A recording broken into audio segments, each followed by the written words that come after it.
Hi everyone, আমি প্রীতি। তো আবার চলে এলাম তোমাদের সাথে আর একটা রেসিপি নিয়ে, চিকেন স্যুপ। এই শীতের সন্ধ্যায় শীতকালীন সবজি দিয়ে চিকেন স্যুপ ভালোই লাগে বলো, তাই না? তোমাদেরও নিশ্চয়ই ভালো লাগে। আমি এতে বেশি সবজি ব্যবহার করিনি, কারণ বেশি সবজি আমার খুব একটা পছন্দ না। তাই আমি এতে সামান্য কিছু সবজি ব্যবহার করেছি, যেমন বাঁধাকপি, পেঁয়াজ, গাজর আর ধনেপাতা। কাঁচা লঙ্কা আমি এতে দিইনি এই কারণেই, আমার ঝেলে খাবে তাই। তোমরা চাইলে কাঁচা লঙ্কা ব্যবহার করতেই পারো, কিন্তু কাঁচা লঙ্কার পরিবর্তে আমি গোলমরিচ ব্যবহার করেছি। বেশি করে গোলমরিচ দিয়ে চিকেন স্যুপ কিন্তু ভালোই লাগে, মন্দ লাগে না।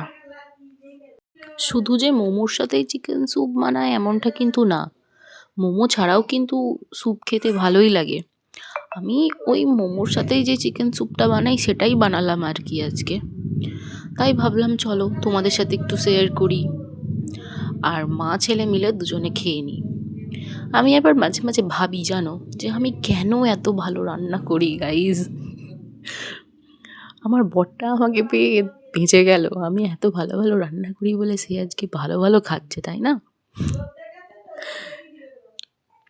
যাই হোক, বানিয়ে খেয়ে নিলাম আমি চিকেন স্যুপ, আর আমার ছেলে ওটসের ম্যাগি। যাই হোক, আজকে সবাইকে এখানেই টাটা।